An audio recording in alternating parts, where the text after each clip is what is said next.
Estate guide marathon और आपके साथ मैं हूं कविता कृष्णन।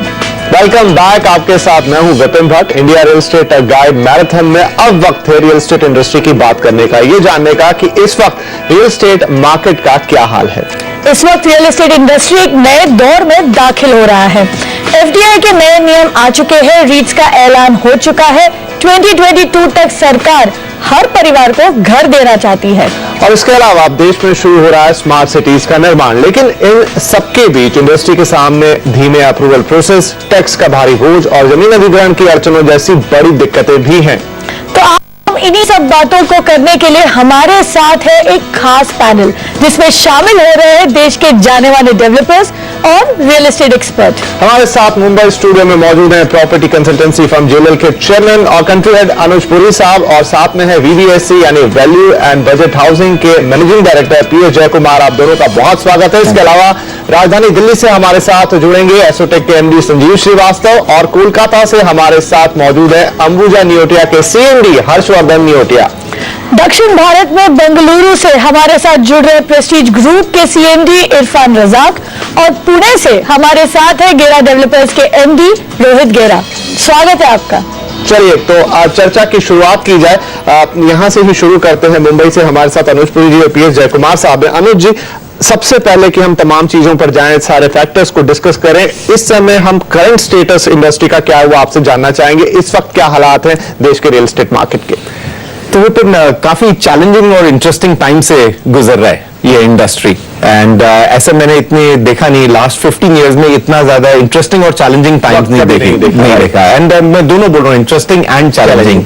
इंटरेस्टिंग है, अगर आप कमर्शियल ऑफिस को देख लेंगे तो बहुत ही इंटरेस्टिंग है। आज की डेट पे डिमांड जो है ये वापस आ गई है, जो सप्लाई है वो काफी नीचे है, एंड जो रेंट्स हैं वो हम देख रहे हैं ऊपर बढ़ते जा रहे हैं। अगर आप इरफान से पूछेंगे बैंगलोर के अंदर, वो तो बहुत ही बढ़िया मार्केट है ऑफिसेज के लिए, तो बहुत एनर्जी आ रही है उसके अंदर। आईटी कॉर्पोरेट्स बढ़ रहे हैं, इंडियन कॉर्पोरेट्स जो हैं वो ग्रोथ स्टोरी पे आ गए, और सप्लाई बहुत रिस्ट्रिक्टेड है, कोई न्यू ऑफिसेज बना नहीं रहा, तो आप देख रहे हैं वैल्यूज ऊपर जा रही है। जहां तक रेजिडेंशियल की बात आती है, कुछ मार्केट्स हैं वो ठीक कर रहे हैं, कुछ मार्केट्स हैं वो इस टाइम पे तंगी में है। एंड मैं काफी सुनना कि नॉर्थ का मार्केट का क्या हाल है, क्योंकि मैं 2 दिन लगा के आया हूँ इसी हफ्ते में, और मुझे तो लगता है कि वो सबसे ज्यादा चैलेंजिंग टाइम उन्हीं को आने वाला है, बिकॉज वो इतना इन्वेस्टर लेड मार्केट है कि उसके अंदर लिक्विडिटी नहीं है आज जो इन्वेस्टर के पास माल पड़ा हुआ है। आई थिंक ओवरऑल आप देखेंगे कि ये चैलेंजिंग टाइम है। जैसे आपने शुरू में बोला, अप्रूवल प्रोसेस या लिक्विडिटी या जो कंज्यूमर है वो आज की डेट पे बाहर इतनी जल्दी नहीं आ रहा टू परचेज, तो वो सारा इंपैक्ट कहीं ना कहीं पे आएगा। पर अगर आप मेरे से एक चीज पूछते हैं जो सबसे ज्यादा प्रॉब्लम है, तो मेरे हिसाब से वो है लिक्विडिटी और लेवरेजिंग। इस टाइम पे रियल एस्टेट को बहुत सता रही है कि पैसा ही नहीं है इस मार्केट के अंदर। राइट। लेकिन जैसे लिक्विडिटी की आपने बात की, लेकिन हाल में विपिन आपको याद होगा सरकार ने काफी एक्शन लिया है। सरकार ने एफडीआई के नियमों को आसान किया है, साथ ही रीट्स को जो है रीट्स की नोटिफिकेशन को भी एससेबी ने मंजूर कर दिया है। तो कुल मिला इस सब से क्या आपको लगता है कि अब लिक्विडिटी जुटाना आसान हो जाएगा एज ए डेवलपर? आप क्या कहेंगे? इमीडिएटली लिक्विडिटी आने के लिए थोड़ा टाइम लगेगा, लेकिन जरूर आएगा। थोड़ा मार्केट का भी पिकअप होना है, और it's not that our regulations को अनाउंस किया अगले दिन पैसा जोड़ के आएगा। We have to wait, but I think on the whole we are optimistic that अगर ये पॉलिसी नहीं है तो लिक्विडिटी मिलने में बहुत मुश्किल होगी। Now that the policy has come, developers का भी काम है कि they inspire confidence with the investors and raise money, and उसके लिए ट्रैक रिकॉर्ड और क्वालिटी ऑफ डेवलपमेंट वो सब इंपॉर्टेंट है। तो सभी डेवलपर के लिए एफडीआई इमीडिएटली नहीं मिलेगा, लेकिन जो मार्केट में आगे हैं उनको डेफिनेटली इसका बहुत फायदा होगा।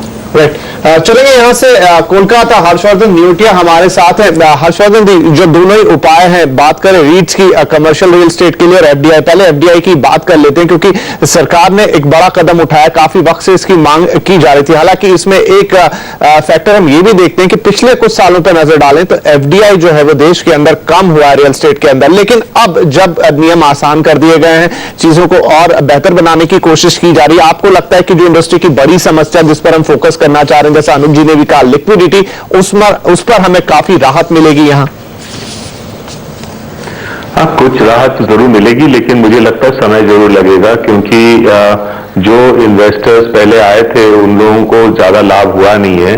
इसलिए जो हमारे देश का एक एक्सपीरियंस रहा है इन्वेस्टर्स का, विशेषकर रियल एस्टेट सेक्टर में, तो वो उतना बढ़िया नहीं रहा है। तो अब चूंकि नई सरकार आई है, एक नया ऑप्टिमिज्म है और पॉलिसीज में भी रिलैक्सेशंस आए हैं, तो मुझे लगता है कि धीरे धीरे करके वो इंटरेस्ट बढ़ेगा और वो फंड्स भी आएंगे, लेकिन धीमे रफ्तार से आएंगे, बहुत तेजी से नहीं आएंगे, ऐसा मेरा उम्मीद है। जी, अब चलेंगे बैंगलोर। इरफान जी आपसे यहाँ पूछना चाहूंगी, जो विदेशी निवेश का रास्ता तो खुल गया है, लेकिन ये जो निवेश आएगा, जो पैसे आएंगे, वो किस कीमत पर आएगी? क्योंकि जो भी इन्वेस्टमेंट आता है, टिपिकली फॉरेन इन्वेस्टमेंट, वो तो 20% से ज्यादा का रिटर्न मांगता ही है। नहीं, ये तो मानने का उनका हक है, मगर आजकल जो भी हम इक्विटी डील कर रहे हैं बाजार में, ये ऐसा होता है कि इक्विटी माने अगरचे नफा हो गया, उनका एक्सपेक्टेशन है 20% के ऊपर उनको रिटर्न मिल जाए, और मिल भी सकता है, ऐसा नहीं कि नहीं मिल सकता, ठीक से काम करेंगे तो।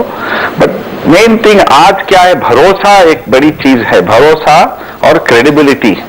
और ये इंडस्ट्री में अगरचे इन्वेस्टर्स के पास हमारे ऊपर भरोसा हो गया, हमारी क्रेडिबिलिटी पे एक भरोसा है, तो बहुत सारा काम हो सकता है। एंड अभी तो सरकार भी बहुत आसान कर दिया है कि थ्रेशोल्ड भी कम हो गया है।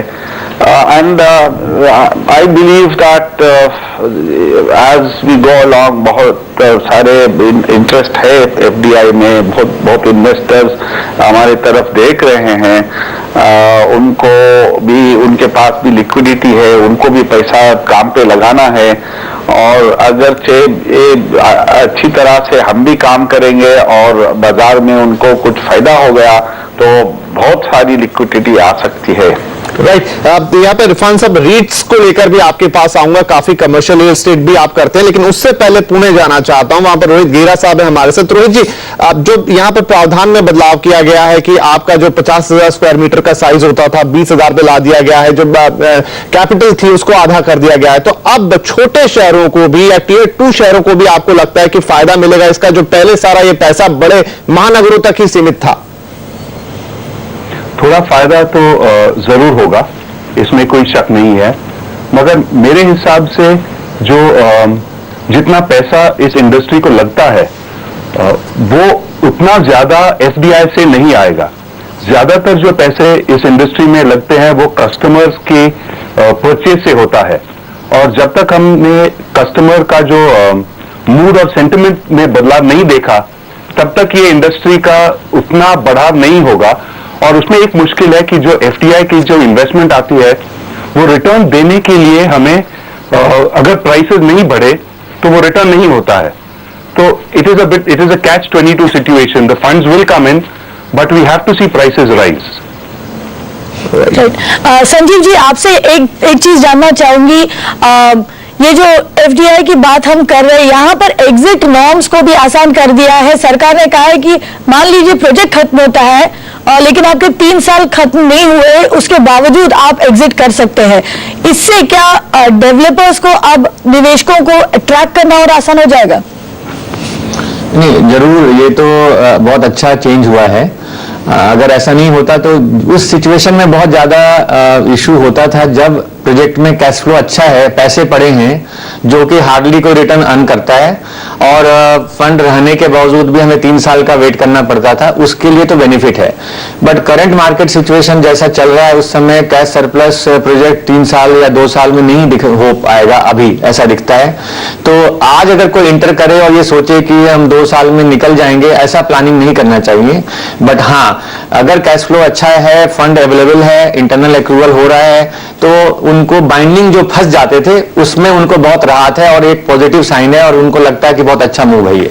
राइट, इरफान जी के पास रीट्स पर जाएंगे, लेकिन अनुज जी, अब तक सब आपने डेवलपर्स की बात सुनी, आपको लगता है कि एफडीआई एक पावरफुल इंस्ट्रूमेंट होगा जिस लिक्विडिटी की हम बात कर रहे हैं, या नहीं? इसमें अभी भी, और ये शुरुआत अच्छी है, लेकिन अभी बहुत आगे बढ़ने की जरूरत है आपको। और इससे जुड़ा और एक सवाल आपसे पूछना चाहूंगी, क्या आपको लगता है कि इससे पूरा सेक्टर का बैलेंस शीट एक तरह से क्लीन हो जाएगा?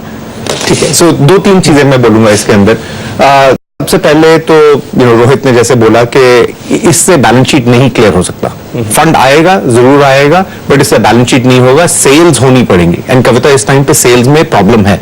हमने देखा था जून जुलाई, just after the Modi government came in, ऊपर गई सेल्स, उसके बाद फिर वापस आ गई है sales. So it is correct कि ठीक है आपको पैसा आएगा, बट क्लीन नहीं हो सकती, बैलेंस शीट क्लीन नहीं हो सकती जब तक सेल्स नहीं बढ़ेंगी।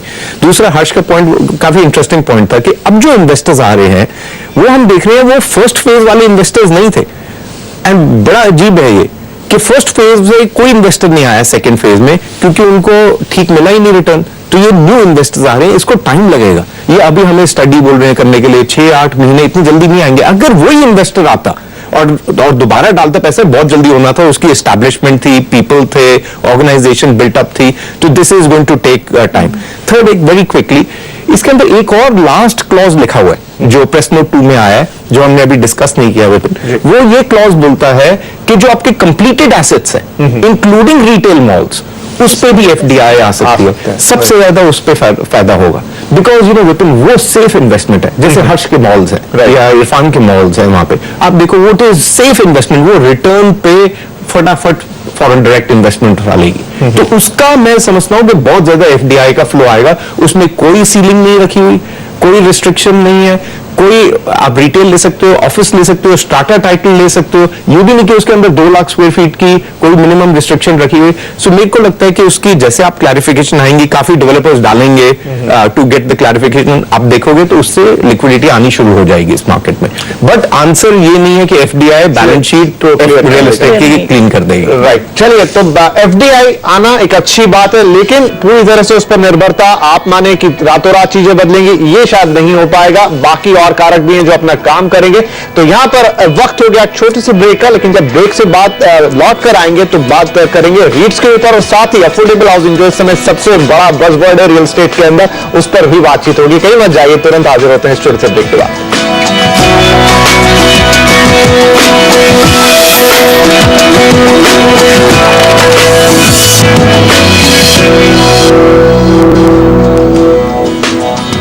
Welcome back. आप देख रहे हैं India real estate guide marathon. हम बात कर रहे हैं इंडस्ट्री के बारे में, इंडस्ट्री के दिग्गजों के साथ। सबसे पहले चलेंगे बैंगलोर। रजाक जी, ब्रेक से पहले हमने आपसे बात किया था, हमने बोला था कि रीट के बारे में आपसे पूछेंगे। ये बताइए, रीट्स के आ जाने से जो नए नियम नोटिफाई हुए, इससे कितना पैसा जो है सेक्टर में आ सकता है, और क्या आप खुद रीट बनाने की तैयारी कर रहे हैं? ये रीट के नियम जो अभी हुए हैं, ये कदम बहुत अच्छा उठाया है सरकार ने, और इससे तो फायदा ये होगा कि जो भी कैपिटल लॉक्ड अप है कमर्शियल एसेट्स में, वो लिक्विडिटी आ जाएगी।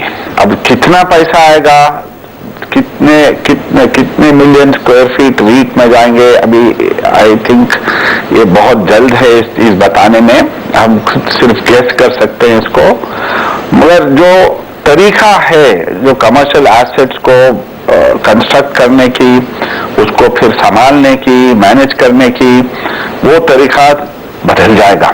अभी हम डेवलपर लोग सारे कई क्या करते हैं, स्टार्टा सेल्स कर देते, छोटे छोटे यूनिट बना के बेच देते। तो अभी अब ये रीट होने से ये बड़े बड़े आईटी पार्क्स बनेंगे, एसईजेड्स बनेंगे, और इसमें जो कैपिटल लगेगा उसके कैपिटल को लिक्विडेट करने के लिए एक तरीका मिल गया। और दूसरी बात क्या है कि छोटे इन्वेस्टर्स जिसके पास छोटी रकम है, जो रियल एस्टेट में उनको इन्वेस्ट करना है और उससे लाभ उठाना है, रेंटल इनकम का फायदा उठाना है, उनको बहुत फायदा होएगा। तो दोनों सेक्टर को अच्छा है, खरीदार को भी फायदा है और डेवलपर को भी रीट में फायदा है। और बट रीट होने के लिए अभी और 1-2 कदम उठाना है सरकार को, जैसा टैक्सेशन का अभी कोई क्लैरिटी नहीं है अबाउट डबल टैक्सेशन, और ये डबल टैक्सेशन का क्लैरिटी आ जाए hopefully in this budget. I believe REITs is going to be a big play in the commercial sector. और सबसे ज्यादा फायदा बैंगलोर के मार्केट में आपको दिखेगा। लेकिन यहाँ पर प्रश्न को लेकर जाते हैं कोलकाता हर्षवर्धन जी, क्योंकि काफी कमर्शियल प्रॉपर्टीज, रिटेल प्रॉपर्टीज आपकी भी है, जैसा इरफान साहब कह रहे थे कि यहाँ पर अभी डबल टैक्सेशन, क्योंकि यही वो बड़ा फैक्टर है। हालांकि वित्त मंत्री ने कुछ ऐलान जरूर किया था पिछले बजट में भी, लेकिन क्लैरिटी, जिस शब्द का इस्तेमाल इरफान जी कर रहे हैं, वो अभी भी नहीं है। आपको लगता है कि थोड़ी और क्लैरिटी की जरूरत है, साथ में मार्केट को भी थोड़ा और प्रिपेयर होना पड़ेगा इसके लिए? हाँ, अवश्य क्लैरिटी तो बहुत जरूरी है। जहां तक रीट का सवाल है, मार्केट में इसकी जानकारी लोगों पर है, लोगों के पास है, और विदेश में तो ये काफी एक नॉर्मल प्रोडक्ट है। तो इसलिए मैं समझता हूं कि यहाँ पर टैक्सेशन पर क्लैरिटी आने से काफी कम समय में रीट में सफलता प्राप्त हो सकती है इंडियन डेवलपर्स को। राइट, रीट से आगे चलते हैं, बात करते हैं अफोर्डेबल हाउसिंग की। मिस्टर जयकुमार बताइए, हम देख रहे हैं कि कैपिटल जुटाने के कई जरिए अब आपके लिए खुल गया है, साथ में अफोर्डेबल हाउसिंग के लिए एक ECB का भी तरीका है, एक इंडिया इंफ्रास्ट्रक्चर बॉन्ड जो आए उससे भी आप पैसे जुटा सकते हैं, लेकिन ये सब पैसा कितना मदद कर रहा है अफोर्डेबल हाउसिंग सेक्टर का? ये हम जब अफोर्डेबल हाउसिंग के बारे में बात कर रहे हैं, we have to handle address a structural issue. अभी भी जो प्राइस है वो अफोर्डेबल नहीं है, और इसलिए अफोर्डेबल नहीं है क्योंकि हमारा अप्रूवल टाइम बहुत ज्यादा है, और उस बीच में हमको कॉस्ट बहुत बढ़ जाता है, और साथ में इन्फ्लेशन भी है, तो फिर उसी समय में प्राइस बढ़ जाता है। So first thing government has to attack is the approval process. इसके लिए पॉलिटिकल विल चाहिए, ये टेक्नोलॉजी की बात नहीं है। It's very easy to build online approval processes. That to my mind is the first thing we have to address. The second thing हमको affordable housing में चाहिए कि we need a fair amount of, क्या बोलते हैं, standardisation. हर दरवाजा ऐसे एक ही तरफ होगा, हर विंडो एक ही तरफ होगा तो उसका प्राइस खत्म हो जाएगा। लेकिन हर जगह में बदलाव अलग है। अगर हम जब बैंगलोर में हम प्लान करते हैं अफोर्डेबल हाउसिंग के लिए, पहले हम देखते हैं कितना कार पार्क कर सकते हैं, उसके बाद हम डिसाइड करते हैं कितना घर बना सकते हैं। इस तरह का काफी रूल्स है जो किसी को फायदा नहीं है, वो सबको थोड़ा साफ करना चाहिए। That is the second thing we have to do. ये दोनों की जरूरत है। आज अगर 3,200 स्क्वायर फुट में प्राइस है, उसको हम 2,240% कट कर सकते हैं अगर ये सब चेंज हो जाएंगे। मेरे को उसमें फोकस करना है। जब हम गवर्नमेंट के साथ बात करते हैं, वो अफोर्डेबिलिटी गैप के बारे में बात करते हैं, एटलीस्ट यूपीए गवर्नमेंट, और उसके लिए बोल रहे हैं हम सब्सिडी देंगे। Subsidy is the most inefficient way of dealing with any issue. तो we have to address the fundamental issue. So आपने पूछा एफडीआई आएगा, first if you are an FDI investor, आप पूछेंगे कि इसमें हमको प्रॉफिट होगा नहीं होगा, और फिर आप मॉडल को देखते हैं और आपको लगता है कि अप्रूवल के लिए बहुत टाइम लगेगा, और जैसे अप्रूवल आएगा वो पता भी नहीं है, तो फिर आप हायर रिटर्न चाहेंगे या आप इन्वेस्ट नहीं करेंगे। So opening up the money is very important because we have to raise money, but simultaneously we have to address the fundamental issues, right? That is to my mind is important. The last point, आपने rate के बारे में बात कर रहे थे, so I elaborate a little to it.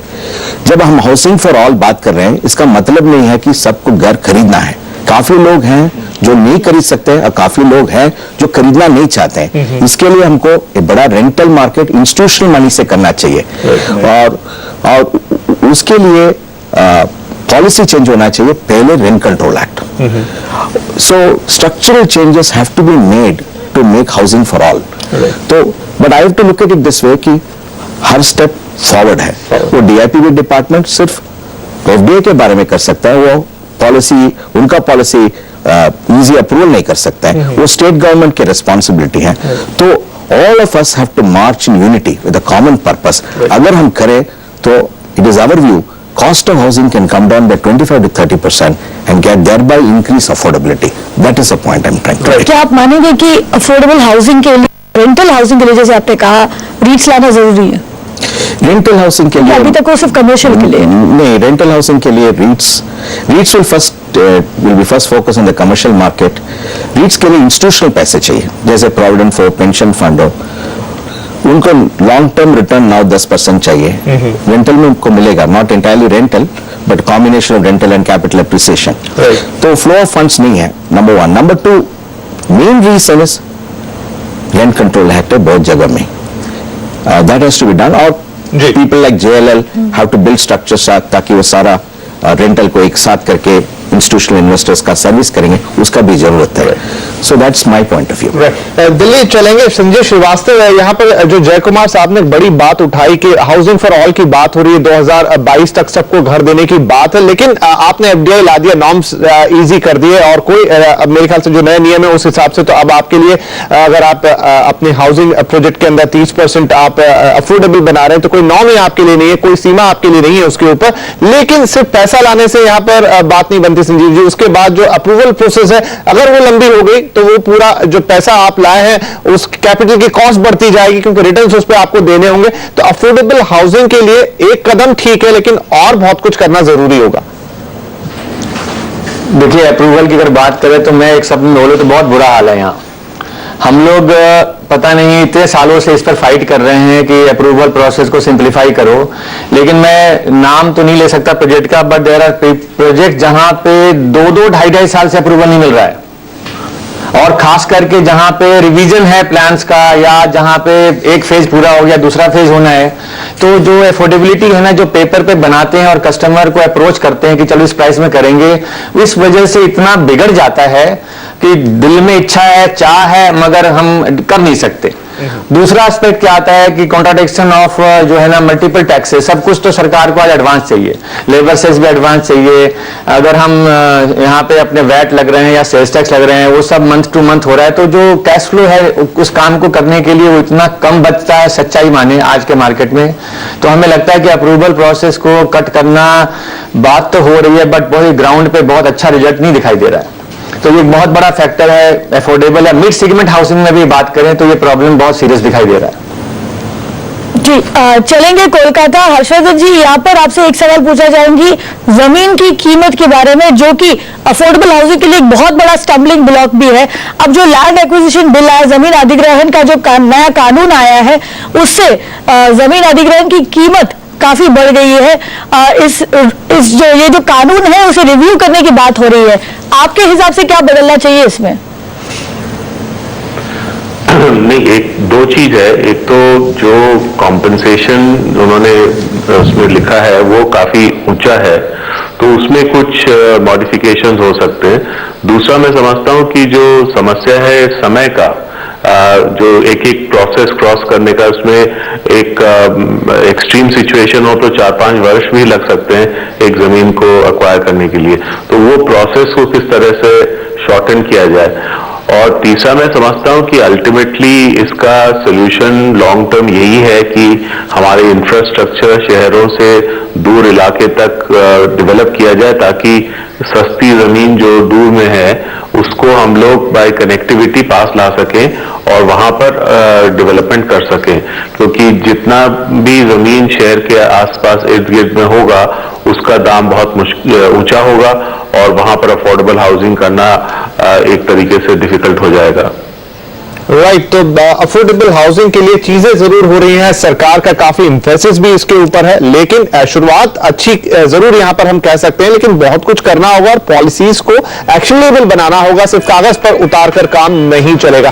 चलिए इसी के साथ यहां पर लेते हैं एक छोटा सा ब्रेक से आएंगे तो इस चर्चा को और आगे बढ़ाएंगे।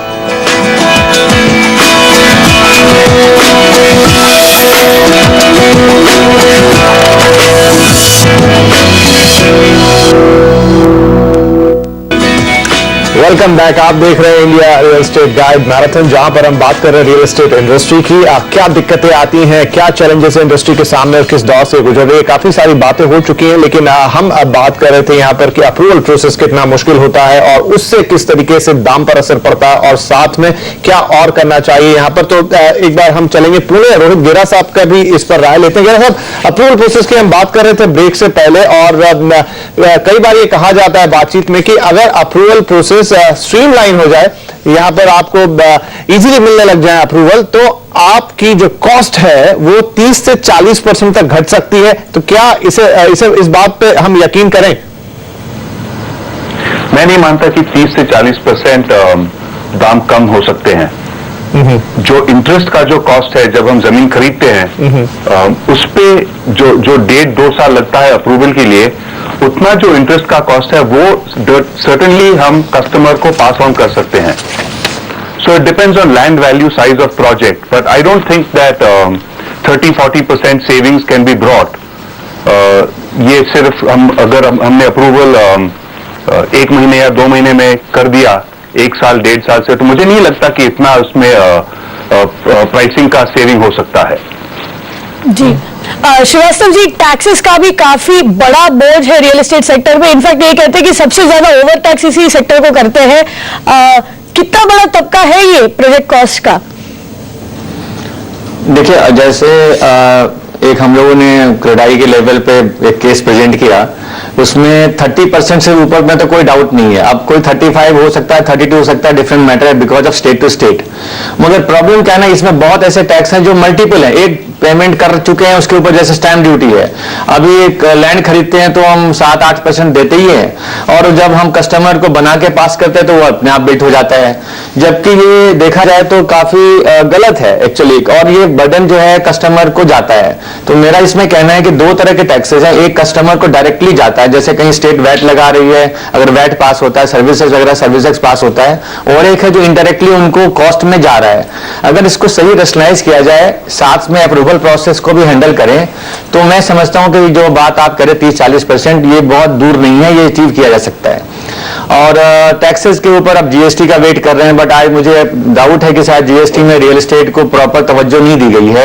सारे सेक्टर को दिया गया, लेकिन हम लोग के सेक्टर को उतना तवज्जो नहीं दिया गया, तो शायद we are not going to get lot of benefit. हमें उम्मीद कम है कि बहुत बेनिफिट हमें मिलने वाला है। कोशिश की गई जरूर। तो जैसे नया टैक्स चल रहा है, मैं एग्जांपल के लिए बोलूं, लेबर सेस। लेबर सेस का मतलब है कि जो ग्रॉस कॉन्ट्रैक्ट आप कर रहे हैं, सरकार उस पर क्लैरिफिकेशन देके ग्रॉस काम पे स्टील सीमेंट मेटल खरीदते उसके ऊपर भी लगाने को बोल रहे हैं, और उसके बाद वो एडवांस भी मांगते हैं अप्रूवल के टाइम पे। तो बहुत ज्यादा ये टैक्स बर्डन हो रहा है, और अफोर्डेबल हाउसिंग या मिड सेगमेंट हाउसिंग के लिए तो बहुत बड़ा पेन है ये। जरूर कुछ सोचना चाहिए। अनुज जी, टैक्स की जो हम बात कर रहे थे अभी कि 30-40% तक का कंपोनेंट बना देता है, और उसके अलावा फिर अप्रूवल प्रोसेस भी उस पर भारी हो जाती है। तो जब आप अफोर्डेबल हाउसिंग की बात कर रहे हैं देश के अंदर और सबको घर देने की बात करते हैं, तो क्या इस पूरे सिस्टम को एक बार रिव्यू करके और उसे रैशनलाइज करने की जरूरत नहीं है, और क्या चेंजेस इसमें लाए जा सकते हैं? विपिन, बड़ा अच्छा आपने प्रश्न पूछा ये वाला। आई थिंक ये एक स्टेप पीछे लेना ही पड़ेगा, क्योंकि विपिन जो हमने देखा है, एंड पहली बारी मैंने देखा है 17 साल के अंदर, पहली बारी 17 इयर्स में मैंने देखा है फ्रॉम जून ऑनवर्ड्स आपकी जो कॉस्ट है दैट हैज एस्केलेटेड और सेल्स वैल्यू नीचे आ गई है। What ever is being produced now by the developers, ये लॉस पे ही प्रोड्यूस हो रहा है। एंड विपिन, जितना मर्जी आप बोल लो कि प्राइसेस नीचे लेके आए, डेवलपर्स लेके आए, अगर लेके आनी होती ना तो ये टाइम था नीचे लाने का, वो ला ही नहीं सकते। सो जेन्युइन प्रॉब्लम है उसके अंदर। मैं तो डेवलपर हूं नहीं, पर मैं आपको बता रहा हूं ये जेन्युइन ही प्रॉब्लम है इसके अंदर, बिकॉज ये बैलेंस शीट इस टाइम पे ऐसी है, ये लॉस ही आ रहा है यहाँ पर। एंड वो इसलिए आ रहा है, आपके लैंड के दाम बढ़े हैं। आई थिंक हर्ष ने बोला, मैं रिपीट नहीं करूंगा उसको, कि इंफ्रास्ट्रक्चर आपको डालना पड़ेगा, लैंड नीचे लेके ही आनी पड़ेगी। आपके टैक्सेस बढ़ गए हैं, आपके कॉस्ट ऑफ रॉ मटेरियल, चाहे वो लेबर है नरेगा की वजह से, चाहे वो सीमेंट है, चाहे वो स्टील है, वो सब बढ़ गए हैं। अप्रूवल की वजह से, जैसे रोहित ने बोला कि डिले हो जाता है, तो cost of financing cost of financing itself बढ़ गई है, और सेल वैल्यू बढ़ी है। सो ये तो प्रॉब्लम है इस सेक्टर के अंदर, और मैं बता रहा हूं अगर गवर्नमेंट नहीं देखेगी तो ये प्रॉब्लम और कंपाउंड ही होती जा रही है, क्योंकि हमें दिख रहा है कि ये तो अब जून ऑनवर्ड्स ये ऐसे हो गया, वेयर कॉस्ट ऐसे जा रही है और सेल नीचे की तरफ जा रही है, और ये डेल्टा जो है आपका बढ़ता ही जाएगा। एंड ये पहले भी हुआ था विपिन, ऑफिसेज में देख लो, ये पहले हुआ था 2011 में, ऑफिस बंद हो गए थे, किसी ने ऑफिस ही नहीं बनाए। आज देखो तो ऑफिस के प्राइस फिर ऊपर चलने लगे बिकॉज सप्लाई नहीं आई। ऐसे ही होगा रेजिडेंशियल के अंदर, अगर ये प्राइसेस कहीं कहीं से भी सेवरल थिंग जो आपने बोला वो सारी चीजें हैं, चाहे वो अप्रूवल है, टैक्सेस हैं, लैंड है, कॉस्ट ऑफ फाइनेंसिंग है, एफडीआई, सबको ही लेके आना पड़ेगा। बट एक चीज जरूर है कि गवर्नमेंट देख रही है, ये गवर्नमेंट को भी समझ आ गई है कि इसमें प्रॉब्लम है। इसमें बार बार बोलने से कि डेवलपर नीचे लाओ प्राइस, नीचे लाओ प्राइस, वो नहीं होने वाला है। अगर होना होता है तो इतनी बुरी हालत है इस टाइम पे कि वो प्राइस नीचे आ चुकी होती। जी इरफान जी, इतनी जो समस्याएं हैं रियल एस्टेट सेक्टर के सामने, आपके हिसाब से कोई 2-3 चीजें हैं जो सरकार तुरंत कर सकती है, कोई क्विक फिक्स सोल्यूशन है? नहीं, क्विक फिक्स सोल्यूशन तो हो ही नहीं सकता। जैसा कि अनुज ने कहा, सारे गैमट ऑफ इतने सारे टैक्सेस हैं, और अब प्लस देखो हमारे पास क्या है, जमीन एक हमारी रॉ मटेरियल है, और कंस्ट्रक्शन और जमीन के लॉज आप राज्य में जाइए, different states different rules are there. अभी जैसा कर्नाटक में जमीन के लिए इतने सारे कठिन रूल्स हैं, जमीन को फिर उसको सुधार के उसको कन्वर्जन करा के बहुत वक्त लगता है। फिर एक तो सरकार को क्या करना चाहिए कि जमीन की अवेलेबिलिटी बहुत आसान कर दी। मैं तो नहीं कह रहा हूं कि सरकार हमें जमीन बेचे, जो प्राइवेट जमीन हमने खरीदते हैं उसको सुधारने के लिए एक सॉर्ट ऑफ ये अर्जेंसी चाहिए गवर्नमेंट में कि इसको हम सीधा करके इस जमीन को बिकम्स ए डेवलपेबल जमीन। अभी आज क्या होता है, जमीन को हम डेवलपेबल स्टेज को लाने के लिए ही 1 साल 2 साल लग जाता है, तो इसका होल्डिंग कॉस्ट बढ़ जाता है। जैसा अभी दूसरे पैनलिस्ट भी कहा, 30 से 35% टैक्स है और डबल टैक्सेशन है। ये उसी प्रोडक्ट पे आप वैट भी लगा रहे, उस पे ही आप सर्विस टैक्स लगवा रहे। और आजकल का अभी बहुत कर्नाटक और तमिलनाडु में एक नया काम हो गया कि गाइडलाइन वैल्यू बढ़ाती जा रही है सरकार, और गाइडलाइन वैल्यू बढ़ाने से क्या होता है, जो कस्टमर 4 साल 5 साल पहले जो पुराने भाव में मकान खरीदे थे और आज उन्होंने जाके रजिस्ट्रेशन करना है, जब मकान तैयार हो गया वो स्टैम्प ड्यूटी दे रहे हैं नए रेट पे, और उनका वो जो 8% या 7% स्टैम्प ड्यूटी है इन एक्चुअलिटी जाके 15% 16% हो जाता है। तो ये पूरा बर्डन पड़ रहा है कंज्यूमर पे। तो कंज्यूमर किस भरोसे में, किस इससे वो उनके भी बजट्स होते, उनके भी कोई सैलरीज होते, तो उस हिसाब से affordability barrier also is breached. इसके लिए जब आपका अफोर्डेबिलिटी बैरियर ब्रीच हो जाता है तो बिक्री कम हो जाती है। तो it's a catch two situation where आप भाव बढ़ा नहीं सकते क्योंकि भाव बहुत बढ़ गया, तो कस्टमर के पास जो खरीदने की जो कैपेसिटी है वो खरीद नहीं सकते, और आप भाव क्यों कम नहीं कर सकते, आपके इतने सारे इनपुट कॉस्ट बढ़ गए, आप भाव कम नहीं कर सकते। सो फाइनली क्या होगा कि मकान ही बनाना बंद हो जाएगा। जो बात अभी अनुज कर रहे थे कि ये चीजें आपस में ही उलझ जाएंगी और एक रोड ब्लॉक सा क्रिएट हो जाएगा यहाँ पर, तो अब इस रोड ब्लॉक को ही दूर करना है, उसी पर हमारी ये चर्चा हो रही है। यहाँ लेना होगा एक छोटा सा ब्रेक से आएंगे तो इस बात को आगे बढ़ाएंगे, साथ ही बात करेंगे रियल एस्टेट रेगुलेटर की भी और एक आउटलुक लेंगे मार्केट का हमारे सभी एक्सपर्ट और डेवलपर्स से। बने रहिए हमारे साथ।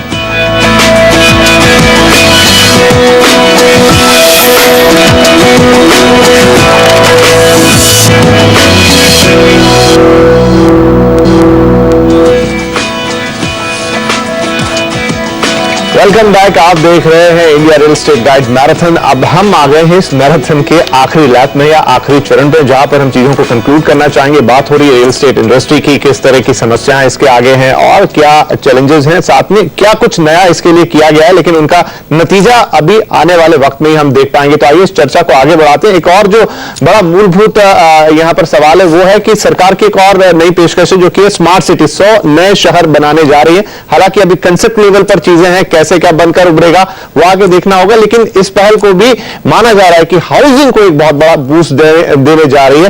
तो यह तरह से नया बिगिनिंग है, सरकार की नई शुरुआत है। तो क्या यहाँ पर पॉलिसीज बदले जा सकते हैं? सिर्फ ये स्मार्ट सिटीज के लिए कुछ नए पॉलिसीज बनाए, नया पॉलिसी स्ट्रक्चर बनाए, जिसे आप अगर मान लीजिए ये सफल हो जाता है तो फिर दूसरे शहरों में रेप्लिकेट करें, इससे पूरी बिल्कुल करता है। आई थिंक ये बहुत जबरदस्त अपॉर्चुनिटी है इस टाइम पे गवर्नमेंट की।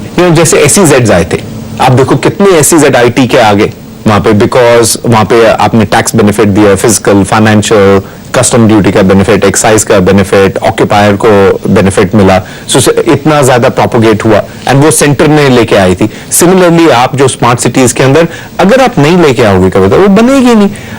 अगर बननी होती तो फिर आज तक बन गई होती ना। सो कुछ तो प्रॉब्लम है उसके अंदर। So which is a great opportunity जो आप बोल रहे हो कि अगर स्टेट और सेंटर अलाइन कर सकता है टू से इसके अंदर हम डिफरेंट रूल्स लगाएंगे एंड ये स्मार्ट सिटी बनेगी।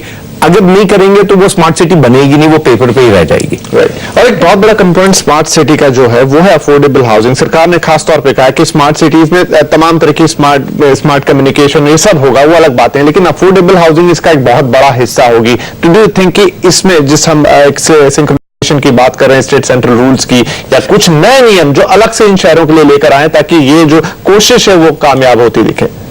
एग्री विथ यू, इसमें काफी कुछ कर सकते हैं इंटेलिजेंटली, सेंसिबली, और पहले ट्रांसपोर्टेशन के बारे में सोच सकते हैं, पहले ही सोशल इंफ्रास्ट्रक्चर के बारे में सोच सकते हैं। तो इसमें काफी अपॉर्चुनिटी है, और competition between cities will also help. तो इसमें है, बट लेकिन we have to first deal with the problem कि जो लोग हमारे 1.2 बिलियन है वो अभी कहाँ रहते हैं, उसका तो सोल्यूशन निकालना है।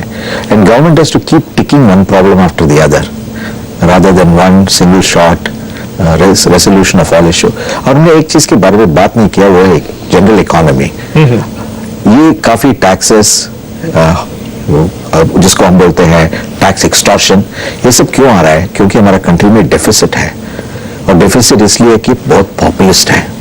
The first thing we have to do is to stop this populistic policies. So as we go through fiscal consolidation, interest rates will come down, deficit will come down, tax policies will also become sensible. तो अब जब हम affordable housing के बारे में बात करें, किसी जनरल हाउसिंग के बारे में बात करें, मैं ऐसा बोलूंगा कि इसमें एक सिंगल सिल्वर बुलेट नहीं है। Many things have to be done, but they have to be done for everybody, not only for affordable housing. ये जब पॉलिसीज लेके आते हैं, अगर घर का दाम कम होता है तो इंडस्ट्रीज भी आएगी, जो cost of construction, cost of every cost will come down. तो इसमें हमको काफी फोकस करना चाहिए। तो मान लीजिए स्मार्ट सिटीज में अफोर्डेबल हाउसिंग के लिए एक अलग पॉलिसी बना, तो 3-4 कौन सी ऐसी बड़ी चीजें हैं जो आपके हिसाब से इस पॉलिसी में होना ही चाहिए? तो वही 3-4 चीज है। पहले अप्रूवल की, इलेक्ट्रॉनिकली अप्रूवल करना चाहिए। क्या होता है कि कैपिटल एक अजीब चीज है, अगर आपको 3 महीने में अप्रूवल होगा और 2 साल में आप पैसा वापस देंगे, उसके लिए एक एक्सपेक्टेशन है। अगर आपने 2 साल पैसा, I mean if you going to give the money back after 5 years, तो उसके लिए अलग एक्सपेक्टेशन होता है। तो एक टाइम भी एक तरफ से ज्यादा हो जाता है और एक्सपेक्टेशन भी दूसरे साइड में बढ़ जाता है। सो इसका कॉम्पाउंडिंग इफेक्ट है ना, वो काफी है। That is why if you reduce the approval cycle time, हमारा calculation shows that at least you'll get the price down by 12%. 12 to 15% is a component, because the cost of capital also goes up and the time you apply capital also goes. So to come back to the point, जो sensible चीज है वो है online approval, sensible bylaws, look at transportation, look at social infrastructure, तो काफी हो सकता है। दरअसल विपिन, हमारे साथ एक तरह से इंडस्ट्री के सारे थॉट लीडर्स मौजूद हैं। आइए एक तरीके का सर्वे ले लेते हैं। इरफान जी, आपसे शुरू करते हैं, बताइए अगर स्मार्ट सिटीज के लिए मान लीजिए नई पॉलिसी बनती है हाउसिंग की, 3 चीजें जो उसमें होनी ही चाहिए। ये कनेक्टिविटी चाहिए, इंफ्रास्ट्रक्चर ठीक से चाहिए, और इस अप्रूवल प्रोसेस तो सब लोग ने कहा है, वो तो that is a given, it has to be there. And ultimately जो ये स्मार्ट सिटी, अगरचे कई एग्जिस्टिंग शहर को स्मार्ट सिटी आप बोल के करेंगे, कन्वर्ट करेंगे, उसमें भी आप ऐसे नियम लेके आना चाहिए कि आपके जो भी रूल्स हैं उसको एक तरीके से एक नयापन लेके आना चाहिए।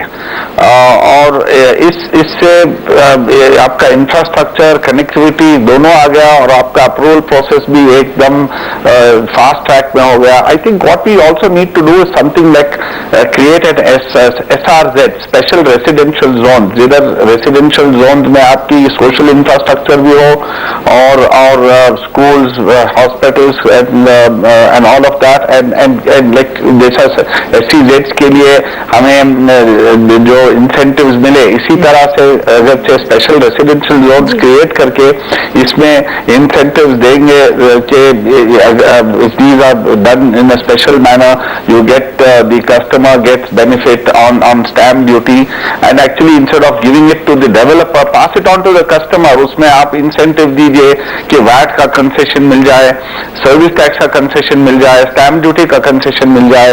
तो इसमें क्या होता है, डिमांड भी बढ़ेगा, and the creation of these smart cities will happen faster.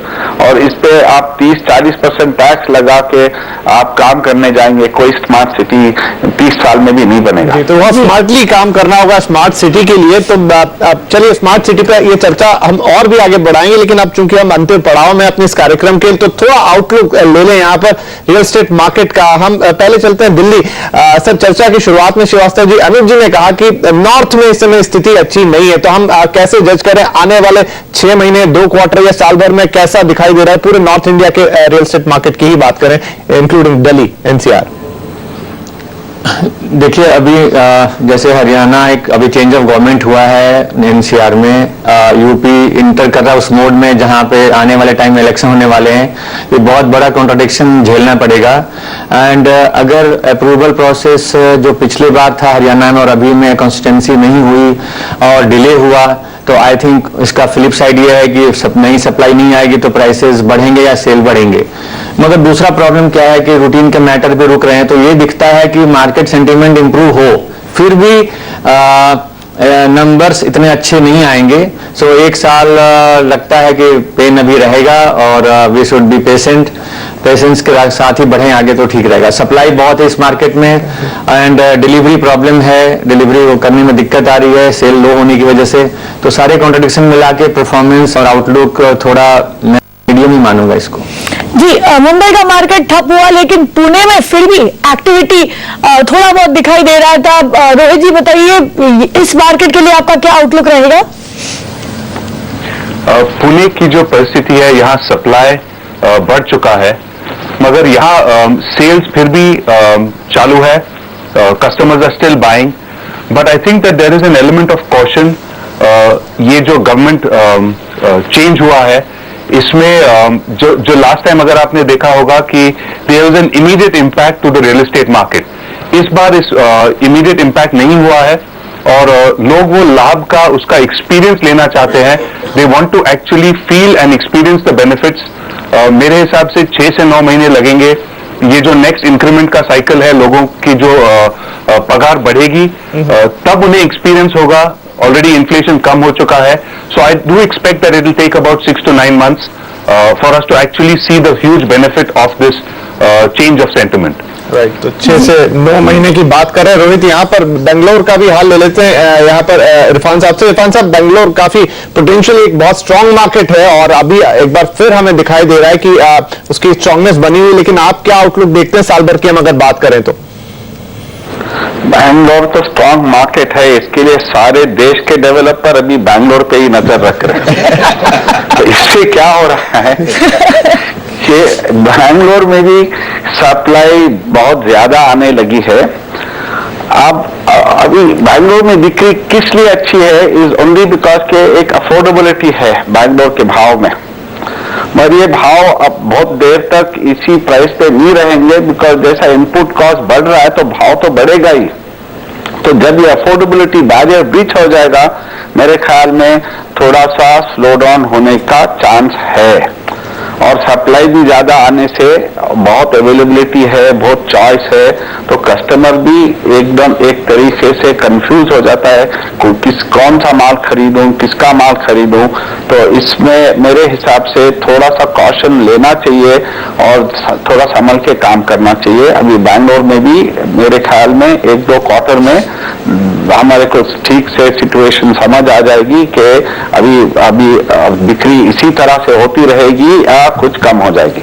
Ji ji, and very quickly अनुज बताइए, मुंबई में मैं घर कब खरीद पाऊंगी?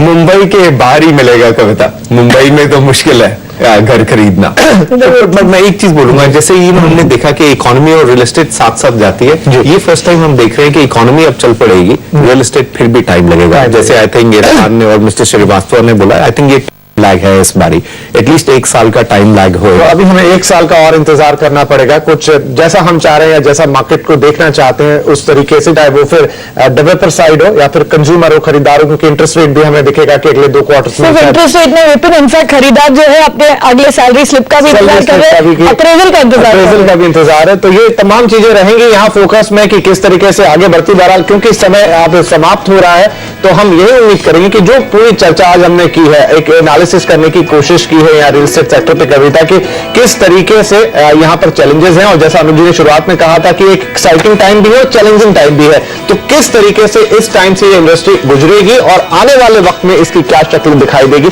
आगे भी आपसे इस पर बातचीत होगी, लेकिन इसी के साथ कविता, हम हमारे तमाम पैनलिस्ट का यहाँ पर शुक्रिया करते हैं कि आए और आपने इस कार्यक्रम में हिस्सा लिया। तो चलिए इसी उम्मीद के साथ कि जब हम दोबारा बैठेंगे तो कुछ और बेहतरीन चीजें सामने होगी रियल एस्टेट इंडस्ट्री के लिए, जैसा हमने कहा कि डेवलपर्स के लिए भी और खरीदारों के लिए भी। इसी उम्मीद के साथ यह कविता हम लेंगे विदा, दीजिए इजाजत, नमस्कार।